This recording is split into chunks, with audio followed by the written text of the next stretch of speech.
बिस्मिल्लाहिर्रहमानिर्रहीम, अस्सलाम वालेकुम। तो आज का हमारा टॉपिक है एप्लीकेशन ऑफ कोलार्ज लॉ। तो सबसे पहले हमें कोलार्ज लॉ के बारे में पता होना चाहिए, जो कि हमने प्रीवियस लेक्चर में डिस्कस किया है। तो अकॉर्डिंग टू कोलार्ज लॉ के जितने भी हमारे स्ट्रॉन्ग इलेक्ट्रोलाइट्स हैं उनकी जो लिमिटिंग मोलर कनेक्टिविटी होती है वो क्या होती है, सेम होती है। और उसके बाद हम लिमिटिंग मोलर कनेक्टिविटी को रिप्रेजेंट कर सकते हैं, स्ट्रॉन्ग इलेक्ट्रोलाइट्स को रिप्रेजेंट कर सकते हैं उनके इंडिविजुअल कंट्रीब्यूशन ऑफ आयंस। जो स्ट्रॉन्ग इलेक्ट्रोलाइट्स के आयंस हैं उनकी इंडिविजुअल कंट्रीब्यूशन के सम के इक्वल रख के हम उसको क्या कर सकते हैं, रिप्रेजेंट कर सकते हैं। तो इसके बाद हमारे पास नंबर 1 इसकी एप्लीकेशन है, calculation of limiting molar connectivity for weak electrolytes. Weak electrolytes की लिमिटिंग मोलर कनेक्टिविटी की कैलकुलेशन, ये हमारे पास इसकी number 1 application at infinite dilution. तो हम जो इसकी जो वीक इलेक्ट्रोलाइट्स हैं हमारे पास, जितने भी हमारे पास वीक इलेक्ट्रोलाइट्स हैं उनकी जो लिमिटिंग मोलर कनेक्टिविटी है उसको हम डायरेक्ट डिटरमाइन नहीं कर सकते, डायरेक्ट फाइंड या कैलकुलेट नहीं कर सकते।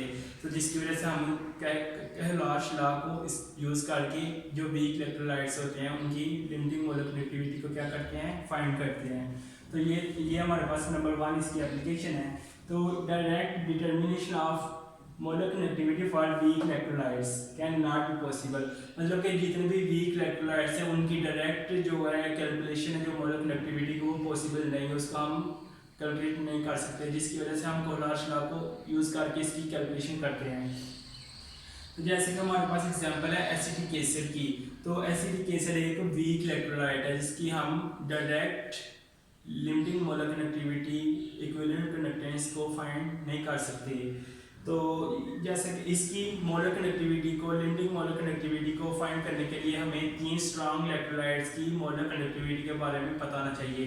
तो ये हमारे पास एसिडिक एसिड है, तो इसकी कैलकुलेशन करने के लिए, इसकी मोलर कनेक्टिविटी को निकालने के लिए हमें 3 स्ट्रॉन्ग इलेक्ट्रोलाइट्स की मोलर कनेक्टिविटी का पता होना चाहिए। तो ये हमारे पास 3 स्ट्रॉन्ग इलेक्ट्रोलाइट्स हैं, नंबर 1, नंबर 2 और नंबर 3। ये हमारे पास क्या है, 3 स्ट्रॉन्ग इलेक्ट्रोलाइट्स हैं। तो ये इसको हमने इंडिविजुअल कंट्रीब्यूशन में क्या किया है, कन्वर्ट किया है, आयंस में कन्वर्ट किया है जो स्ट्रॉन्ग इलेक्ट्रोलाइट्स है।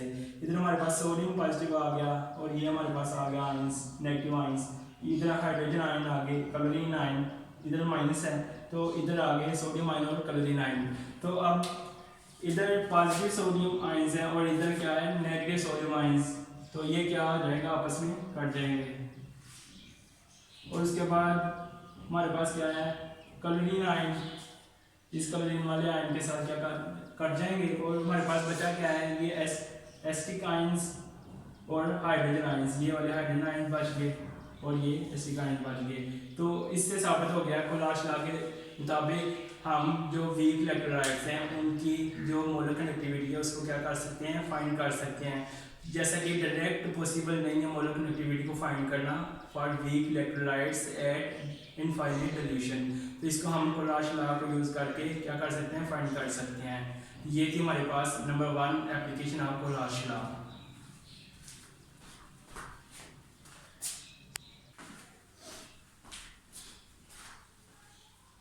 तो उसके बाद हमारे पास नंबर 2 इसकी एप्लीकेशन है कि degree of dissociation of weak electrolyte, degree of dissociation of weak electrolytes.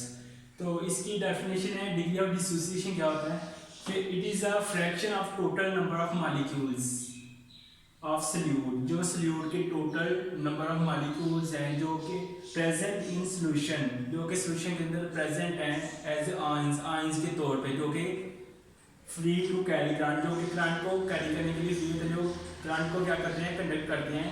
मतलब कि जो डिसोसिएशन, डिग्री ऑफ डिसोसिएशन क्या है कि it is a fraction of total number of molecules, जो कि मॉलिक्यूल सॉल्यूशन के अंदर प्रेजेंट है एज ए आयंस, उनकी जो फ्रैक्शन होगी उसका हम बोलेंगे degree of dissociation. Fraction mean ratio जो उनकी होगी तो उसका हम डिग्री ऑफ डिसोसिएशन बोलते हैं। तो जैसे कि हमारे पास ये इसकी इक्वेशन है, इसको हम अल्फा के तौर पे रिप्रेजेंट करते हैं, डिग्री ऑफ डिसोसिएशन को अल्फा से क्या करते हैं, रिप्रेजेंट करते हैं। तो ये हमारे पास ये जो लैम्डा है इसको हम क्या बोलते हैं कि ऐसा इलेक्ट्रोलाइट्स, स्ट्रॉन्ग इलेक्ट्रोलाइट्स जो कि गिवन, जो कि डिसोसिएट हो रहा है at given dilution, at given dilution, और ये जो लैम्डा नॉट है ये क्या है, एट फुली डिसोसिएटेड, मतलब जो स्ट्रॉन्ग इलेक्ट्रोलाइट जो फुली डिसोसिएटेड हो रहे हैं। तो फ्रैक्शन क्या है, डिग्री ऑफ डिसोसिएशन क्या है, ये रेशियो है इसकी स्ट्रॉन्ग इलेक्ट्रोलाइट्स की, मतलब कि जो स्ट्रॉन्ग इलेक्ट्रोलाइट्स गिवन डिल्यूशन के ऊपर डिसोसिएट हो रहे हैं जो, और वो जो फुली डिसोसिएटेड है उनके दरमियान जो रेशियो होगी उसका हम बोलेंगे डिग्री ऑफ डिसोसिएशन। तो ये थे हमारे पास number two application of Kohlrausch law, मतलब कि हम इस इक्वेशन की मदद से degree of dissociation of weak electrolytes जो है उनको क्या कर सकते हैं, फाइंड कर सकते हैं। तो ये था हमारा आज का lecture application of Kohlrausch law. अगर आपको वीडियो अच्छी लगी है तो लाइक करें और शेयर करें और चैनल को सब्सक्राइब कर दें। शुक्रिया।